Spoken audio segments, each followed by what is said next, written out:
তৃণমূল টাকা দিচ্ছে একটি সংস্থাকে হেলিকপ্টার কেনার জন্য। আমরা ধরুন এই গত মাসে আমি একটি গাড়ি কিনলাম। আমি একটি বেসরকারি সংস্থা থেকে গাড়ি কিনলাম। ওই গাড়িটা তো আমার পাওয়ার কথা না। তৃণমূল কংগ্রেস ওই সংস্থাকে পয়সা দিচ্ছে এবং গাড়িটাও দিয়ে দিচ্ছে। আবার সেই দুটি, একটি হেলিকপ্টার এবং একটি চার্টার্ড ফ্লাইট, আবার সেই সংস্থা কি করছে, তৃণমূল কংগ্রেসকে ভাড়ায় লাগিয়ে দিচ্ছে। মানে আমি গাড়ি কিনলাম যে সংস্থা থেকে, সেই সংস্থাকে গিফট করে দিলাম, আবার সেই সংস্থা আমাকে আবার ভাড়া খাটাচ্ছে। জালিয়াতির ধরনটা বুঝতে পারছেন? মানে সত্যি পাকা মাথার কাজ। চুরি করতে গেলেও তো একটা খতরনাক ব্রেন লাগে। অভিষেক বন্দ্যোপাধ্যায় ভুয়ো সংস্থা থেকে বিবিএ এমবিএ করেছেন। ওই ভুয়ো সংস্থা থেকে বিবিএ এমবিএ করার ফলে তার মাথায় যে কি ক্রিটিক্যাল বুদ্ধি এসেছে, মানে এইভাবেও জালিয়াতি করা যায়, হ্যাঁ, এটা ভাবতে গেলেও মানে মারাত্মক ভয়ঙ্কর ব্রেন লাগে, এবং সেটা অভিষেক বন্দ্যোপাধ্যায়ের অবশ্যই আছে। 16 কোটি টাকা, 1.7 million US dollar Cayman island থেকে অফশোর কোম্পানির মাধ্যমে ভারতে এসেছে। মানে বিদেশি টাকা তৃণমূলে বিনিয়োগ হয়েছে। এই বিদেশি টাকা, যেটা আমি এর আগের প্রতিবেদনেও আপনাকে বহুবার বলেছি, এই চ্যানেলে দর্শকদের বহুবার জানেন যে আমি বারংবার বলেছি তৃণমূলে বিদেশি টাকা ঢুকেছে। ইডি কনফার্ম করেছে, আমি ইডিকে ধন্যবাদ জানাই। আমার একটু ইতিহাসে রুচি আছে, তো আমি এটা হওয়ার পর হঠাৎ করেই আমি একটু পড়াশোনা করছিলাম, সেখানে দেখলাম ইতিহাসে 1920 সালে যিনি প্রথম ভারতবর্ষে গ্রামোফোনে গলা রেকর্ড করিয়েছিলেন আর কি, যিনি গান করেছিলেন, গওহর খান, ব্রিটিশ আমলের বিখ্যাত গায়িকা আর কি। তো গওহর খানকে যখন প্রথম ব্রিটিশরা প্রস্তাব দিল, আপনাকে একটা নতুন যন্ত্র এসেছে যেখানে কণ্ঠের নমুনা বা গান রেকর্ড করা যায়, তো তিনি প্রথমে জানতে চাইলেন কেমন মেশিন, দেখব কিভাবে হয়। সেখানে ব্রিটিশরা তাকে দেখিয়ে দিলেন যে এইভাবে এইভাবে হয়। তো তিনি না ভয় পেয়ে গিয়েছিলেন যে একটা মানুষের স্বর ওখানে ঢুকে গেছে, তার মানে নিশ্চয়ই ওই মানুষটার কথা বলতে পারবে না। তো তাকে অনেক করে বোঝানো হলো। সেই প্রথম ব্যক্তি যিনি গানটা রেকর্ড করা হয়েছিল, যার ব্রিটিশ ব্যক্তি করিয়ে দিয়েছিলেন, তাকে এনে অ আ ক খ তাকে দিয়ে বলানো হলো, অনেক কথা বলানো হলো, বোঝানো হলো যে এতে দিলে গলার স্বরটা ওখানে বন্দি হয়ে যায় না, অসুবিধার কিছু নেই, ওটা রিফ্লেক্ট হয় মাত্র। তো গওহর খান ভয় পেয়ে গেছিলেন, আর আমাদের ভাইপো সাহেব তিনিও ভয় পেয়েছেন। আসলে দুজনের বিষয়টা আলাদা। তখন একটা কুসংস্কার, না জানা, নানান বিষয় থেকে থাকতে পারে। অভিষেক বন্দ্যোপাধ্যায় জানেন যে যেভাবে তার কালীঘাটের কাকু সম্পর্কে, তার আত্মীয় হন শুনেছি, তো কালীঘাটের কাকু যেইভাবে নাটক করছিলেন, বিভিন্ন রকমভাবে পরে দিতে হলো এবং ম্যাচ করে গিয়েছিল, অভিষেক বন্দ্যোপাধ্যায় বুঝতে পারছেন যে কাকুর যদি গলা ম্যাচ করে যায় তাহলে ভাইপোর গলাটাও ম্যাচ করবে। অভিষেক বন্দ্যোপাধ্যায় ওটাই ভয় পাচ্ছেন। এবং সবথেকে বড় ব্যাপার হচ্ছে যে তিনি যে শর্ত চাপিয়েছেন ডিমের, আমি যতদূর জানি এই কণ্ঠের নমুনা সংগ্রহ যেটা হয় সেটা বন্ধ ঘরে কোনো ল্যাবে হয়। তো বন্ধ ঘরে ল্যাবে যিনি টেকনিশিয়ান তিনি কি ডিম মারবেন? সঙ্গে থাকবে পুলিশ। পুলিশ কি ডিম মারবে? ডিমটা কে মারবে? সাধারণ জনগণ তো। তো এই বিষয়টা তো আর সাধারণ মানুষকে জানিয়ে হবে না। অভিষেক বন্দ্যোপাধ্যায়কে তো অ্যারেস্ট করা হয়নি যে পুলিশ তাকে কোমরে দড়ি পরিয়ে হাতে হাত করা পরে রাস্তায় ঘোরাতে ঘোরাতে তাকে নিয়ে যাবে। যেহেতু তিনি গ্রেপ্তার নন, তিনি নিজের গাড়িতে যাবেন, ল্যাবের সামনে দরজায় গাড়ি রাখবেন, নামবেন, দিয়ে দেবেন। এগুলো বাহানা করছেন অভিষেক বন্দ্যোপাধ্যায়, বাহানা ছাড়া আর কিচ্ছু নয়। তিনি স্পষ্টভাবে জানেন তিনি ফেঁসে গেছেন, এটা দিলে ফাঁসাটা কমপ্লিট হয়ে যাবে।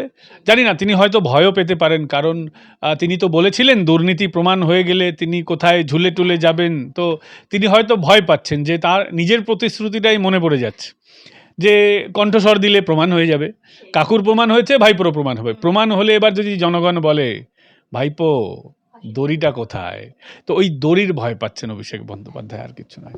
এদিকে দেখা যাচ্ছে যে শুধুমাত্র যেই কণ্ঠস্বরের নমুনার ক্ষেত্রেই চাপে পড়েছেন তাই নয়, এই যে তৃণমূলের যে 3টি ব্যাংক অ্যাকাউন্ট সিজ করে নেওয়া হয়েছে ইডির পক্ষ থেকে, সেখানেও তিনি চাপে পড়লেন। যে 400 কোটি টাকার দুর্নীতির কথা হচ্ছে সেটা হচ্ছে ওই জেট কেলেঙ্কারি এবং চপার যেটা আছে হেলিকপ্টার, এই কেলেঙ্কারি আর কি।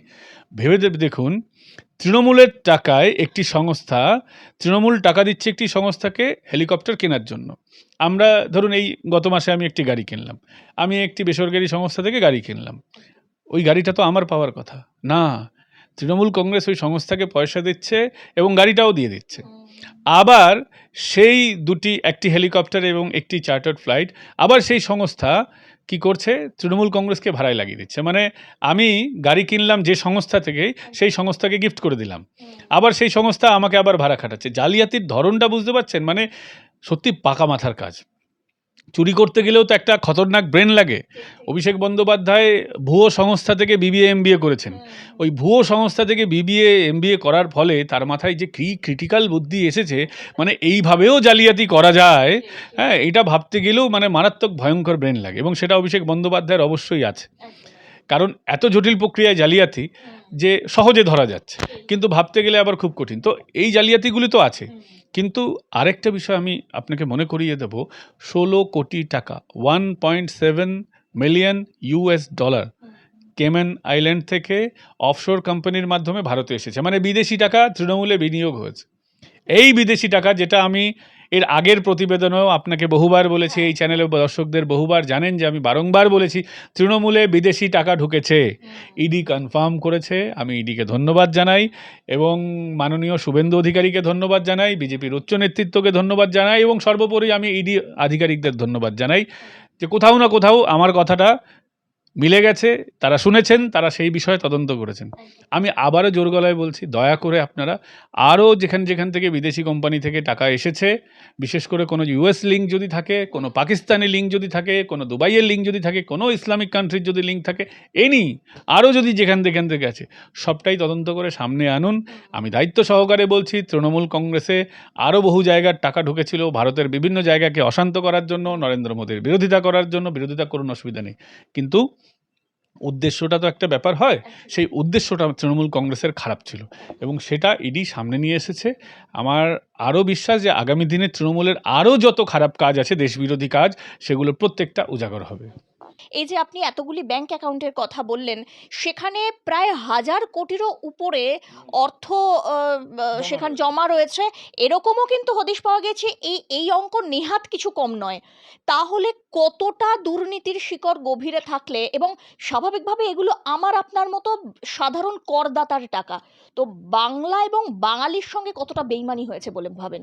এটা খুব দামি কথা বললেন, আমার আপনারই টাকা। কারণ দেখুন, এক হচ্ছে তৃণমূল কংগ্রেসের একটা প্রাথমিক মেম্বারশিপ হয়, সেখানে সম্ভবত 1000 টাকার আশেপাশে। আমি তো কোনোদিন তৃণমূল করিনি সরাসরি, ফলে আমি বলতে পারবো না, কিন্তু আমি যতদূর জেনেছি আমার তৃণমূল বন্ধুদের মাধ্যমে, যে ওদের একটা অঙ্ক আছে, বিভিন্ন মানুষ, ওদের যারা তৃণমূলের কর্মী আছেন, ওরা সময় সময় টাকা দিয়েছেন।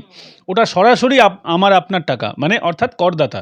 যারা তৃণমূলের সদস্য তারাও তো মানুষ, সবাই তো অন্য গ্রহের মানুষ নন, এবং সবাই খারাপ আমি এ কথা বলবো না, কিন্তু আর যে টাকাটা এসছে সেই টাকাটা হচ্ছে সরাসরি বিভিন্ন কোম্পানি দিয়েছে। কোম্পানির টাকাটাও আমার আপনার টাকা, এই কারণ যে কোম্পানিগুলো আছে, ধরুন বিভিন্ন রকমের যারা ব্যবসা করছে, তাদের কাছ থেকে তো আমরা বিভিন্ন পণ্য বা পরিষেবা নিয়েছি, সেটাও তো আমার আপনারই টাকা। এই টাকা তৃণমূল জালিয়াতি করেছে, অভিষেক বন্দ্যোপাধ্যায় ফেরেববাজি করেছে, এক। দ্বিতীয় হচ্ছে যে এই টাকার মিসইউজ তো ভয়ঙ্করভাবে হয়েছে, দেশবিরোধী কাজে হয়েছে, সব ঠিক আছে। আমি আরেকটা কথা আজকে মনে করিয়ে দিই, এবং আগেও বলেছি, দর্শকদের হয়তো মনে থাকবে বা ভুলেও যেতে পারেন। যখন ভোট হচ্ছে, আমাদের পশ্চিমবঙ্গ একদম ভারতবর্ষের ম্যাপে দেখলে রাইট মোস্ট সাইডে, পাশেই বাংলাদেশ। বাংলাদেশ খুব বেশি চ্যাঁপও করেনি, হালকা পাতলা করেছে। পাকিস্তানের খোয়াজা আসিফ ভোটের আগে বললেন বাংলায় এই হতে পারে, সেই হতে পারে। পাকিস্তানের কি যায় আসে? পাকিস্তানের বেশিরভাগ মানুষ উত্তরপ্রদেশ থেকে পাকিস্তান গিয়েছিলেন, পাঞ্জাব থেকে গিয়েছিলেন, তাদের উত্তরপ্রদেশ পাঞ্জাব নিয়ে অনেক রকমের ইন্টারেস্ট, অনেক রকমের কানেকশন, এগুলো আছে। বাংলার সঙ্গে পাকিস্তানের লিগ খুব কম, কিন্তু বাংলায় ভোট হচ্ছে, পাকিস্তানের খোয়াজা আসিফের সুরসুরি লাগছে, তিনি উত্তেজিত হয়ে পড়ছেন, নানান রকম মন্তব্য করছেন, বলছেন কলকাতা জ্বালিয়ে দেবো, অমুক করবো, তমুক করবো। আবার ভারত সরকারের কানে একটু দেরিতে আসছে, অভিষেক আগে ভাগে জেনে যাচ্ছেন, অভিষেক মঞ্চে লাফিয়ে উঠছেন, মোদি জবাব দাও। আরে মোদি কেন জবাব দিতে পারবে ভাই? মোদি মানে যে কোনো আগল পাগল ছাগল তার জবাব দিতে যাবে নাকি? জবাব দিচ্ছে কি অভিষেক বন্দ্যোপাধ্যায়। অভিষেকের সঙ্গে খোয়াজা আসিফের এই যে একটু সরু লাইনের সম্পর্ক, এইগুলো তো কথা বলে, এইগুলো তো বোঝা যায়। বাংলাদেশ থেকে কোনো আওয়াজ উঠলে সেটারও একটা পাকিস্তানের লিঙ্ক থাকতে পারে। আইএসআই ভয়ঙ্কর সেখানে অ্যাক্টিভ। নেটেও আপনারা ঘেটে দেখতে পাবেন যে এখন পাকিস্তানের প্রচুর মানুষ বাংলাদেশে যাচ্ছেন। বিগত 40 বছরে যেটা হয়নি, আইএসআই সাধারণ মানুষও যাচ্ছেন, আইএসআই লোকেরাও যাচ্ছেন। আইএসআই ওখানে একটা নেটওয়ার্ক তৈরি করার চেষ্টা করছে। কদিন আগেই বাংলাদেশে একজন পাকিস্তানি নাগরিক সপরিবারে গিয়েছিল, বাংলাদেশিদের গায়ে থুতু দিয়ে দিয়েছে, সেটা নিয়ে মারামারি হয়েছে বাংলাদেশের সোশ্যাল মিডিয়ায়, বিরাট ভাইরাল, যে আমরা রাজাকারদের লাথি খেয়েছি, থুতু খেয়েছি, স্বাধীন বাংলাদেশেও পাকিস্তানিরা এসে আমাদের গায়ে থুতু দিয়ে চলে যাচ্ছে।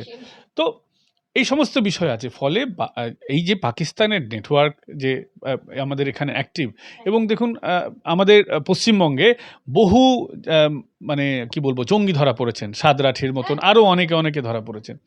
এটা তো এমনি হয়নি। কোনো জিনিস তো আর এমনি গজিয়ে যায় না। একটা গাছ জন্মালেও সেখানে বীজ ফেলতে হয়। তো এই বীজ কারা এখানে ফেলে গেছে? এবং তৃণমূল কংগ্রেস জানতো না? তৃণমূল কংগ্রেসের হাতে পুলিশ, তৃণমূল কংগ্রেসের হাতে আইবি, তারা কি জানতো না? স্বাভাবিকভাবেই এই অনেকগুলো প্রশ্ন উঠছে। এনআইএ ধরে নিয়ে যাচ্ছে, বাকি তদন্তকারী সংস্থা ধরে নিয়ে যাচ্ছে, আমাদের এনএসএ অজিত ডোভাল আসছেন, বারংবার আসছেন।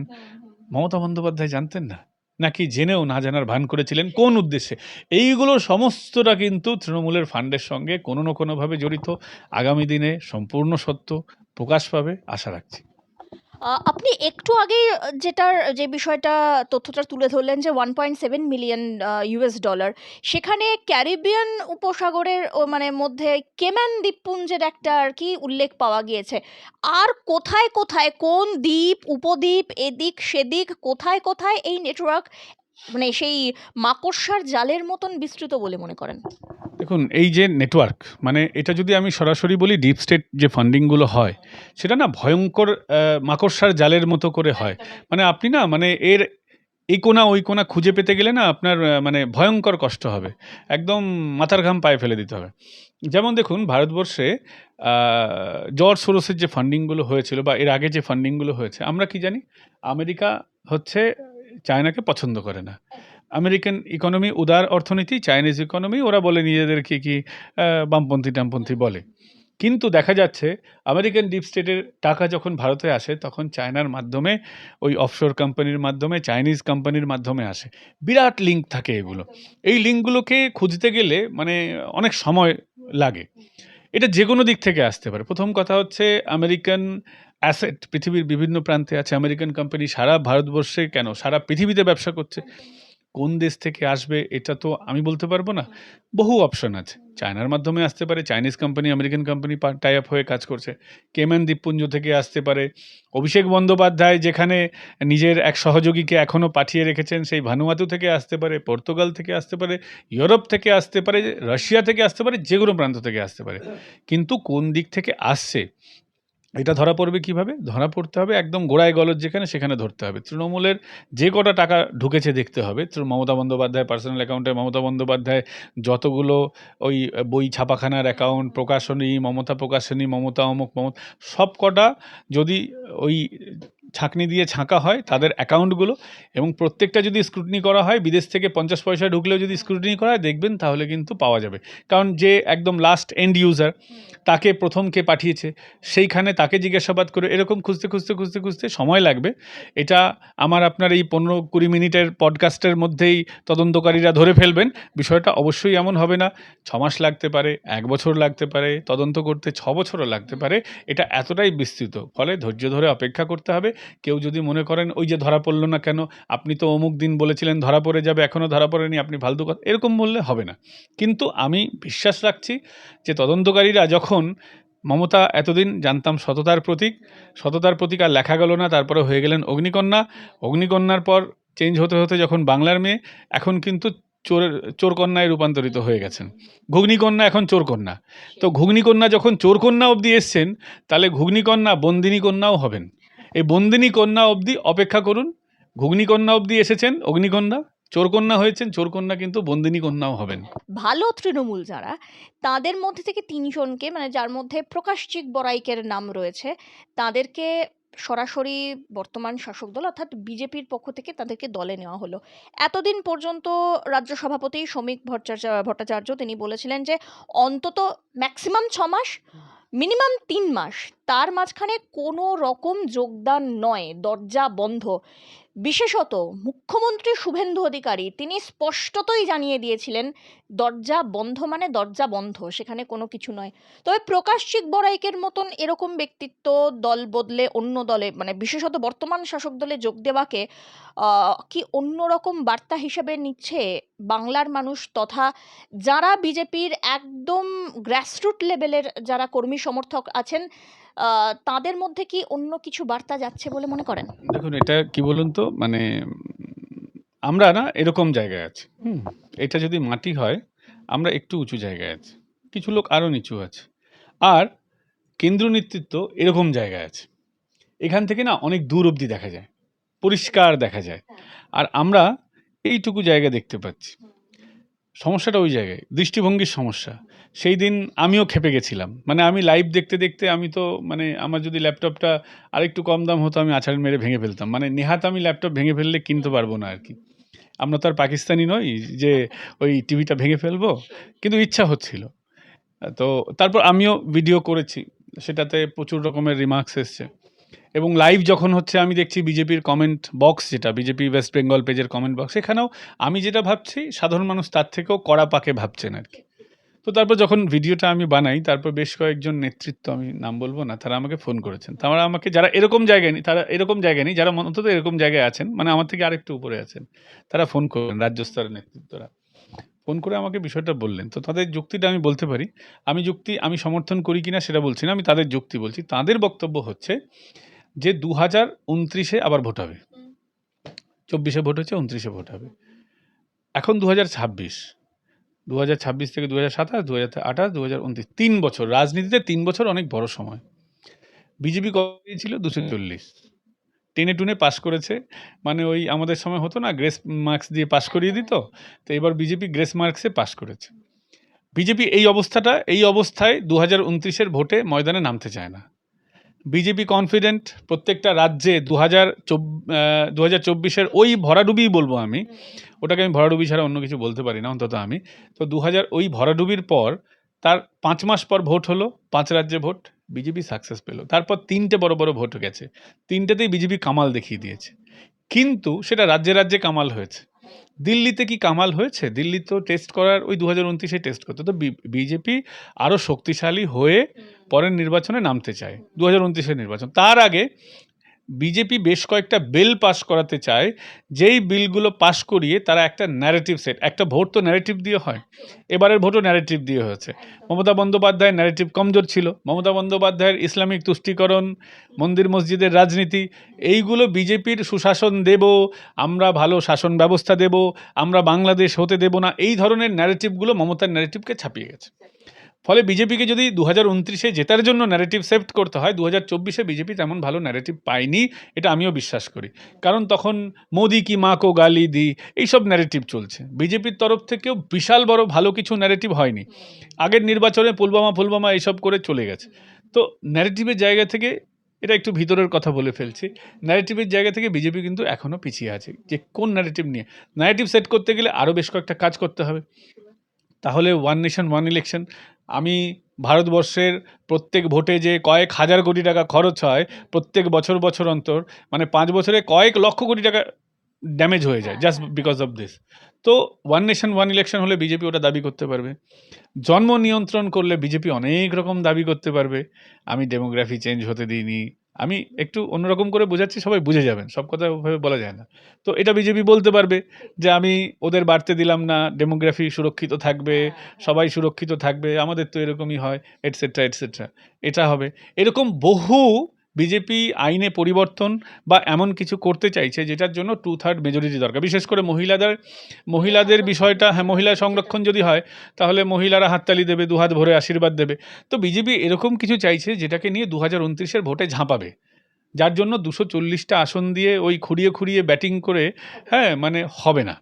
তার জন্য বিজেপি এটা করছে। কিন্তু আমার বক্তব্য হচ্ছে, এবার আসি, আমি যে এই যে এত নিচু জায়গায় আছি, কর্মীরা ওরকম জায়গায় আছেন, আমি ওই জায়গা থেকে এবার বলি, কর্মীরা যেটা আশঙ্কা করছেন, রাজ্যসভার পর যদি পেছন লোকসভা অবধি ঠিক আছে, কিন্তু তারপরে যদি বিধায়করা ঢুকে পড়ে তাহলে লেজুর হয়ে তো পাড়ার সমস্ত নেতারা ঢুকে পড়বে।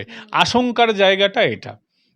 বিজেপির উচ্চতর নেতৃত্বকে নিশ্চিত করতে হবে যে লোকসভা রাজ্যসভাই স্থির থাকবে, তারপরে আর থাকবে না, যে আশঙ্কাটা অমূলক নয়।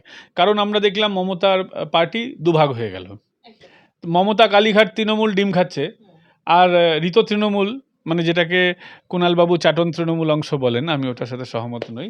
তো এই ঋত তৃণমূলরা ডিম খাবে না, তারা ভালো থাকবে, অ্যারেস্ট হবে না। আবার মমতার শিবির থেকে এসে অনেকে আবার ঋত তৃণমূল হয়ে যাচ্ছেন।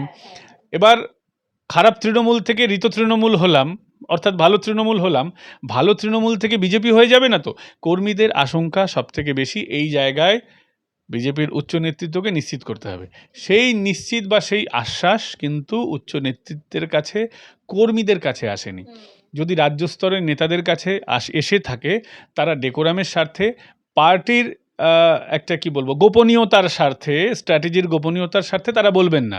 কিন্তু কর্মীরা তো জানতে পারছে না, কর্মীদের কাছে ওই বার্তাটা তো আসছে না। এই জায়গায় একটা আমি বলবো মানে একটা গ্যাপ তৈরি হয়ে যাচ্ছে, একটা ভুল বোঝাবুঝি বলবো না, একটা ভয় আশঙ্কা তৈরি হচ্ছে। এই আশঙ্কাটাকে আমি মনে করি বিজেপি নেতৃত্বকে নিরসন করতে হবে। কারণ আপনি যার কথা বললেন শ্রমিক বাবু, তার প্রতি অগাধ আস্থা, ভরসা, বিশ্বাস রেখে বলছি, আমি তাকেও দোষী মানি না। যেভাবে তাকে মিডিয়াতে পোর্ট্রে করা হচ্ছে, তার একটা নীতির, আমি ব্যক্তি পঙ্কজ বিশ্বাস হিসেবে আমি একটা নীতির সামান্য একটু তার সঙ্গে অসহমত পোষণ করি। ওনার যে গান্ধীগিরির নীতি, এটার সাথে আমি অসহমত পোষণ করি। কিন্তু তিনি যে ভুল সম্পূর্ণ সেটাও বলবো না, তিনি তার জায়গা থেকে আবার ঠিক, আমি আমার জায়গা থেকে ঠিক। আমরা মার খেয়েছি, আমাদের ব্যথা লেগেছে, তো আমরা তো চাইবই যে হ্যাঁ, আর একটা নেতাজির মতো আদর্শ। হাতে গোডসের বই ধরিয়ে, নেতাজির বই ধরিয়ে, তারপর তুমি যদি গান্ধীর সিলেবাসে প্রশ্ন দাও, হ্যাঁ, তারপর তুমি বলো যে নেতাজির সঙ্গে তো গান্ধীর সখ্যতা ছিল, গোডসে তো গান্ধীকেই গুলি মেরেছিল, তো ওটা তো তাহলে তো আমার তো নম্বর তো পরীক্ষায় কম আসবেই। সেটা কারা এসছেন রাজ্যসভার সাংসদরা, তাদের পেরিফেরি কোথায়? দিল্লি। তারা দিল্লিতে কারোর সাথে গোটা বিষয়টা ঠিক কথা না বলে তো কিছু হয়নি। তো দিল্লিতে যাদের সঙ্গে কথা বলেছেন তাদের সঙ্গে বিষয়টা ডিল হয়েছে। ডিল মানে আমি খারাপ সেন্সে বলছি না, ডিল মানে বলছি যে যে যে এই রাজনৈতিক সন্ধি যেটাকে বলে আর কি, যে রাজনৈতিক সন্ধিটা হয়েছে, অনেকে এটা বলছেন যে 2030 অবধি এদের মেয়াদ ছিল, তো ফলে এদেরকে ওইভাবেই পদত্যাগ করানো হয়েছে, এবং বিজেপির যা স্ট্রেংথ আছে তাতে 3 জনকে জেতানো যাবে, 70, 69, 69। ঋতোর কাছে 64, মমতার কাছে 14। ফলে ঋতোকে জেতাতে গেলেও মমতার সাপোর্ট নিতে হবে, যেটা হওয়ার সম্ভাবনা কম। হতে গেলে আবার বকা খাওয়ার, অ্যারেস্ট হওয়ার অনেক রকমের ভয় নাকি আছে, এরকম বলে। এবার মমতা যদি প্রার্থী দেয়, ঋতু সাপোর্ট করবে না, ঋতু প্রার্থী দিলে মমতা সাপোর্ট করবে না। আবার দেখা যাচ্ছে যে বিজেপিকে খুশি করার জন্য অনেকে ক্রস ভোটিং করে দিতে পারে, ফলে 3 জন বিজেপি জেতাতে পারবে। ওই ইকুয়েশনে আমরা দেখলাম যে 3 জন হয়েছে, ফলে বিষয়টা কোনো না কোনো জায়গায় রাজনৈতিক স্ট্র্যাটেজির জায়গা। তো সেই খাড়া বড়ি থোর বড়ি খাড়া, এটাই হচ্ছে যে যাকে দোষ দেওয়া হচ্ছে শ্রমিকবাবু, আমি মনে করি না তার দোষ আছে। তাকে যদি উচ্চতর নেতৃত্ব বলে দেয় যে ওনারা জয়েন করবেন, আপনি পতাকা ধরিয়ে দিন, এবং ভেবে দেখুন, এটাও তো ঠিক যে দিল্লির লোকেরা জয়েন করছে বাংলায় বসে, তাকে তো মোদিবাবুও পতাকা ধরাননি, অমিত শাহ পতাকা ধরাননি, রাজনাথ সিং পতাকা ধরাননি, নীতিন গাডকারি পতাকা ধরাননি, নীতিন নবীন পতাকা ধরাননি। মানে তাদের স্তরটাও তো নিচু করে দেওয়া হয়েছে। ফলে বিষয়গুলো এরকম আছে, একটু মানিয়ে গুছিয়ে নিতে হবে। সরকারি দল হলে অনেক রকমের মন বড় করতে হয়, এখন কর্মীদের মানিয়ে নিতে হবে। তবে মানিয়ে নেওয়াটা আর বেশি যেন না হয়। পিছু পিছু যদি দেখি পাড়ার নেতারাও এসে চমকাচ্ছে, দেখলি তো, আমি তো তোর পার্টিতে চলে এসেছি, তোদেরই দাদা আমি, মানে তখনও দাদা এখনও দাদা, এই জায়গাটায় নিচুতলার কর্মীদের একটা আশঙ্কা, কষ্ট তৈরি হচ্ছে। দাদা, এবারে একটু এই এনকাউন্টার প্রসঙ্গেই আসতেই হয়, তার কারণ রাজ্যে আরও একবার এত বড় ঘটনা এবং ধর্ষণ খুন তো বটেই, পাশাপাশি যে এনকাউন্টারের মতো গুরুত্বপূর্ণ ঘটনা সেটিও ঘটলো। এই বামপন্থী যারা রয়েছেন তারা এই গোটা বিষয়টিকে বিরোধিতা করছেন, এবং তারা বলছেন, স্পেশালি বিকাশ রঞ্জন ভট্টাচার্যের কথা উল্লেখ করতেই হয়, তিনি বলছেন যে হিন্দুত্ববাদের আড়ালে ইসলামিক একটি কালচারকে প্রমোট করার চেষ্টা হচ্ছে। শুধু তাই নয়, মধ্যযুগীয় বর্বরতা। বিকাশ রঞ্জন ভট্টাচার্যের এবং বামপন্থী যারা রয়েছেন তথাকথিত, তাদের অসুবিধাটা কোথায়? মানে বিকাশবাবু মানে গরু বিকাশ, ওই গরু খেয়েছিলেন যিনি, তো এটা তো গরু খাওয়াটা তো হিন্দুত্ববাদ ছিল না। ওটা তো উনি যেটা প্রমোট করার কথা বলছেন, ইসলামিক কালচার, ওটারই উনি তো ওটাই প্রমোট করে এসেছেন আজীবন। তিনি দেবী মূর্তিকে বলেন যে ওগুলো সব পুতুল খেলা, তিনি তো বরাবর ইসলামকে প্রমোট, হিন্দুত্ব বা হিন্দু ধর্মকে অপমান করে গেছেন। তো তার তো আজকে হাততালি দিয়ে নাচা উচিত ছিল। তিনি এরকম, আসলে সমস্যা হচ্ছে কি, এনারা হচ্ছেন অতৃপ্ত আত্মা, যেটা শুভেন্দুবাবু বলছেন না, এনারা কিছুতেই খুশি নন। এনারা সিপিএমের রাজত্ব এলে তবেই খুশি, মানে সিপিএম যদি ক্ষমতায় থাকে তাহলে যা করবে সেটা হচ্ছে নয়নমণি সরকার, চোখের নয়নমণি, দারুণ কাজ করেছে, হাততালি দাও। আর যখন নিজেদের সরকার থাকবে না, অন্য যে কোনো দলের সরকার থাক, তখন এরা যা করছে ভুল করেছে। তখন এরা ওই এনকাউন্টার হলে বলবে ইসলামিক কালচার, অন্য কিছু হলে বলবে হিন্দুত্ব কালচার। এইগুলো ওরা হিন্দুত্ব, হিন্দু, ইসলাম এর মধ্যে এরা ঝামেলাটা পাকিয়ে দিতে চায়। এরা চাইছে যে শান্তির বাতাবরণ আজকে এসেছে। আজকে দেখুন বলা হচ্ছে যে এই যে যেভাবে জাস্টিসটা হলো, এতে তো পরিবারের লোকেরাও খুশি ছিলেন, কিন্তু এনারা তাদেরকেও উস্কাচ্ছেন যাতে বিভিন্ন রকমের একটা ন্যারেটিভ তৈরি করা যায়। এনাদের হাতে কোনো ন্যারেটিভ নেই, এনাদের হাতে সরকারে আসার কোনো বিষয় নেই, এনাদের হাতে কোনো কিছুই নেই। এনারা এখন এইসব বলে টলে কোনো রকমে মিডিয়ায় ভেসে থাকতে চাইছেন, সমাজে অস্থিরতা তৈরি করতে চাইছেন। আমি বিকাশ রঞ্জন ভট্টাচার্যকে ওরফে গরু বিকাশকে সরাসরি প্রশ্ন করব, আপনার দলের কর্মী লাহেক আলী সে একজনকে পিটিয়ে মেরে দিল, আপনি কেন কোনো কথা বলছেন না? আপনার দলের লোক বলে। তো যারা আজকে ওখানে অশান্তি পাকিয়েছে তার নেপথ্যে সিপিএম এর নেতা গরু বিকাশ, তিনি এসব কথা বলবেন না, আর তিনি বলবেন হিন্দুত্ব, ইসলাম, অমুক তমুক। এনাদের চুপ করে থাকা উচিত। ইনি তো সেই বিকাশ রঞ্জন ভট্টাচার্য যিনি দেবরাজের হয়ে দাঁড়ান, মানে কোর্টে। তিনি তো কোর্টে দাঁড়িয়ে এটা বলবেন না যে দেবরাজ চোর ছিল, তিনি ডিফেন্ড করার চেষ্টা করবেন, তিনি বলবেন দেবরাজ ধোয়া তুলসী পাতা। তো এইসব লোকের মানে কোনো ক্যারেক্টারের ঠিক নেই। ক্যারেক্টার মানে পলিটিক্যাল ক্যারেক্টার বলছি, স্ট্যান্ড বলবো আমি, ইন দ্য সেন্স এদের স্ট্যান্ডের কোনো ঠিক নেই। এরা চোরের হয়ে দাঁড়াতে পারে, এবং অনেকগুলো কেসে ইনি বঞ্চিতদের হয়ে দাঁড়িয়েছিলেন। একটাও কেসে ইনি সাকসেস পাননি, নাকি আমি বলবো যে উনি সাকসেস চাননি। উনি চেয়েছেন কেসগুলো এরকম। সিপিএমের না একটা পুরনো অভ্যাস আছে, সব কিছু ঘোঁট পাকিয়ে রেখে দাও। ঘোঁট পাকিয়ে যদি না রেখে দাও তাহলে লোকগুলো তোমার কাছে আসবে না। এদিক ওদিক কোনো একটা বিচার হয়ে গেলে তখন সেটা নিয়ে মানুষ থাকবে, কিন্তু এরা এইটাই করেন। আমি মনে করিয়ে দেবো আরজি কর আন্দোলনে এদের বদমাইশিটা। আরজি কর আন্দোলনে তো উনিও গেছিলেন, ওনার পোষ্যপুত্ররা আন্দোলন করছিল, আন্দোলনটা লাস্টে ঘেঁটে দিলেন। মমতা বন্দ্যোপাধ্যায়ের কাছে ছাত্ররা গিয়ে, বামপন্থী ছাত্ররা গিয়ে বা ডাক্তাররা গিয়ে সারেন্ডার করে দিল, বলল ভোট হবে। কই আজ অব্দি ভোট হয়েছে? মমতা বন্দ্যোপাধ্যায় বলেছিলেন জানুয়ারির মধ্যে ভোট হবে। জানুয়ারি ইন দ্য সেন্স 2026-এর জানুয়ারির মধ্যে ভোট হওয়ার কথা ছিল, হয়েছিল না? মমতা ভোট করেছেন। তারপর ওই যে যারা ওই না খেয়ে দিয়ে শুয়েছিলেন, আন্দোলন করলেন, এত কিছু, মরে যাব, আন্দোলন করব, তারা তারপর একটা কথা বলেছেন? আজ অব্দি তো ভোট হয়নি, না অভয়ার বিচার হলো, না কলেজে ভোট হলো। এইটাই হচ্ছে বামপন্থা রাজনীতি। তো এনাদের না আছে ক্যারেক্টারের ঠিক, না আছে স্ট্যান্ডার্ড ঠিক।